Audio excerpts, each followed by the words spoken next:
The NIH director faced questions earlier today in a Senate appropriations hearing. Her testimony coming after Dr. Fauci's right-hand man, Dr. David Morens, spoke on the Hill yesterday. He was pressed on covering up information regarding the coronavirus pandemic. Joining me now, Senator Tom Cotton of Arkansas. He sits on the Intelligence and Judiciary Committees. Senator Cotton, welcome. You have been on top of this for a very long time. The lab leak theory, the effort to cover it up. Were you surprised when you saw what seems to be an actual cover-up from at least one person? No, Kayleigh, I wasn't surprised. I was the first to ring the alarm about what China had done in the Wuhan lab, because I know you can't trust Chinese communists. You obviously can't trust Tony Fauci and his minions, who covered up the fact that they had cooperated with that lab and they wanted to keep your tax dollars continuing to flow to it. Maybe most of all, you can't trust Joe Biden, who used the pandemic to shut down our schools and lock down our churches, to kick people out of the army because it wouldn't take an ineffective vaccine, and who would do it all again if he gets another 4 years this fall. Your colleague, Senator Rand Paul, has called on Merrick Garland and the Justice Department to look into if there's any criminal activity involved in what we saw yesterday on the Hill.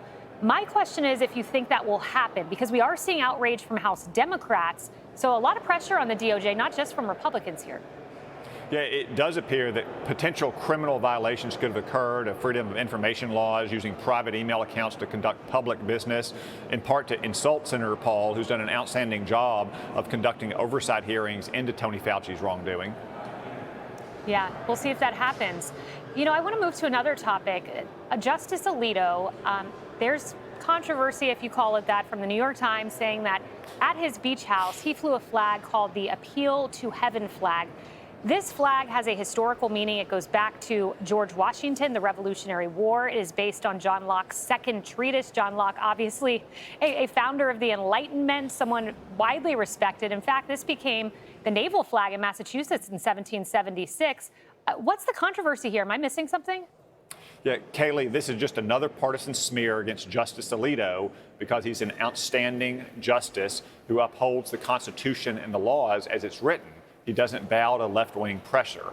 He's under no obligation to recuse from cases because of a flag his wife flies. And for that matter, I want to say that Martha Ann Alito is a great patriot. I commend her for flying a patriotic flag that goes back to George Washington. For that matter, I think I'm going to start flying it outside of my office here in the Senate. And if you want to look at judges who have recusal problems, why don't we look at Judge Merchan in New York, who's presiding over the sham trial of President Trump, who did nothing wrong.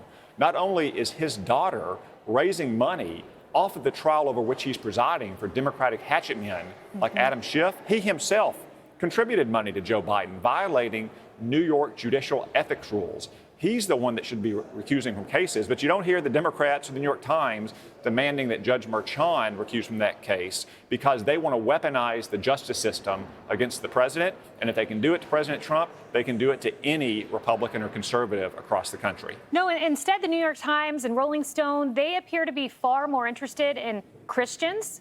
New York Times, one of the qualms with this flag is it's someone who views that their faith is instrumental in their life. In Rolling Stone, you talk about flying a flag outside of your office. Check this out. The key to Mike Johnson's Christian extremism hangs outside his office, because Mike Johnson flies the same flag, and a spokesperson for Mike Johnson says this was given to him by a pastor. So that's problematic now, too, being a Christian in government?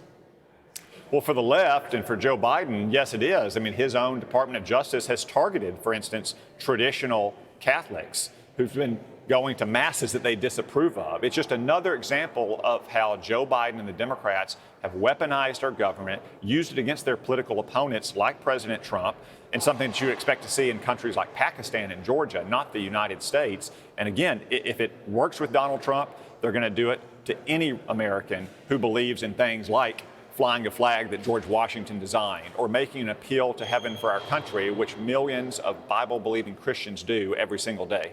I'm interested in the timing of these attacks on Justice Alito, because one references a flag flown more than 4 years ago. One references a flag flown more than 1 year ago. And all of a sudden, this comes out just now. Your colleague, Senator Ted Cruz, has an idea, a theory as to why. Listen to this.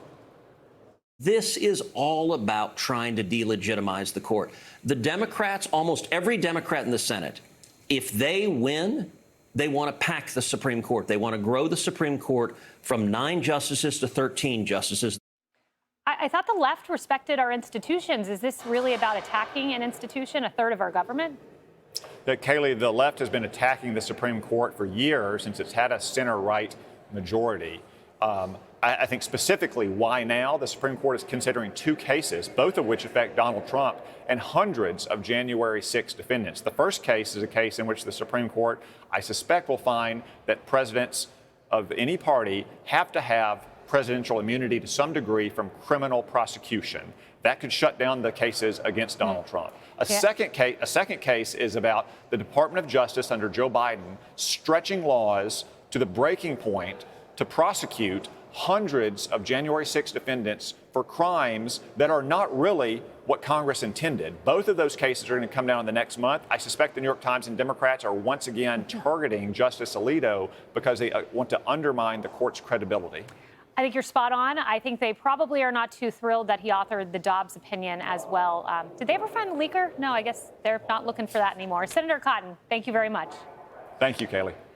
Hey everyone, I'm Emily Campagno. Catch me and my co-hosts Harris Faulkner and Kayleigh McEnany on Outnumbered every weekday at 12 p.m. Eastern, or set your DVR.